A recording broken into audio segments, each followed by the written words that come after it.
વાત કરવાની છે ઘઉંની। આમ જોવા જઈએ તો ઘઉંની વાત કરતા હોય ત્યારે મોટા ભાગના ખેડૂતોના મગજમાં એક જ વાત હોય છે કે ઘઉંમાં આપણે કશું કરવાની જરૂર નથી, એમાં દવા છંટકાવ કરવાની જરૂર ના હોય। અને એ પણ સ્વાભાવિક છે કે અત્યાર સુધી જે રેગ્યુલર આપણે વર્ષોથી ઘઉં વાવતા આવ્યા છે એમાં આપણે કોઈ જ પ્રકારના ફૂગનાશકના સ્પ્રે નથી કર્યા, કેમ કે આપણે જરૂર નથી પડી। પણ આમ જોવા જઈએ તો અમુક સમયે એમાં બદલાવ આવતો હોય તો અમુક સમયે આપણે પણ અપગ્રેડ થવું પડતું હોય છે।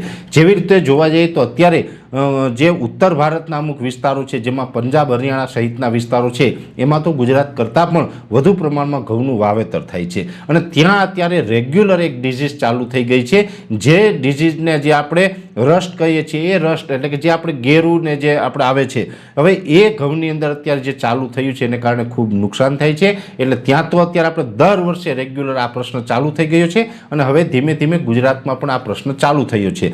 જો અત્યારે આપણે આ ઘઉં ઉપર ધ્યાન આપવામાં ન આવે અને સમય જતાં આ છે જો આપણે સીડની અંદર જ આનો જે પ્રોબ્લેમ ઊભો થઈ જશે તો એક સીડબોર્ન આ ડિઝીઝ થઈ જશે। આપણે ડિઝીઝ એટલે કે જે આ ફૂગ છે એ 2-3 પ્રકાર આવતી હોય, સીડબોર્ન, સોઇલબોર્ન અને એરબોર્ન। એરબોર્ન એટલે કે હવા દ્વારા ફેલાય, જમીનજન્ય ફૂગ હોય અને બિયારણ દ્વારા જે આ ફૂગ ડેવલપ થતી હોય છે। એટલે આ બિયારણ દ્વારા પછી જો આ ડિઝીઝ પ્રોબ્લેમ થઈ જશે, આ ડિઝીઝનો જે આ રસ્ટ છે એનો પ્રોબ્લેમ થઈ જશે તો દર વર્ષે આપણે આ પ્રશ્ન વધતો જશે અને ઘઉંની અંદર આવનારા સમયમાં સમસ્યાઓ વધી જશે, જે અત્યારે પંજાબ અને હરિયાણામાં સેમ પરિસ્થિતિ અત્યારે જોવા મળી રહી છે। એટલે અત્યારે જો ઘઉંની અંદર આ ગેરુ રાતળ જેવું આપણે દેખાતું હોય તો એની અંદર આપણે કોઈ પણ કંપનીની દવા છંટકાવ કરો તો એની અંદર કોઈ પણ જે આપણે ઝોલ ગ્રુપ અથવા તો સ્ટ્રોબિન ગ્રુપની દવા હોય એનો છંટકાવ કરી શકાય। તમે કોઈ પણ કંપનીને લઈએ, દાખલા તરીકે સ્ટ્રોબિન તો કે એઝિસ્ટ્રોબિન છે, બીજી પણ જેની પાછળ જે કન્ટેનની પાછળ સ્ટ્રોબિન આવતું હોય એવી દવાનો તમે છંટકાવ કરી શકો। ઝોલ ગ્રુપની અંદર તમે જોવા જઈએ તો ડાયફેનાકોનાઝોલ છે, હેક્ઝાકોનાઝોલ છે, ટેબુકોનાઝોલ છે, પ્રોપિકોનાઝોલ છે,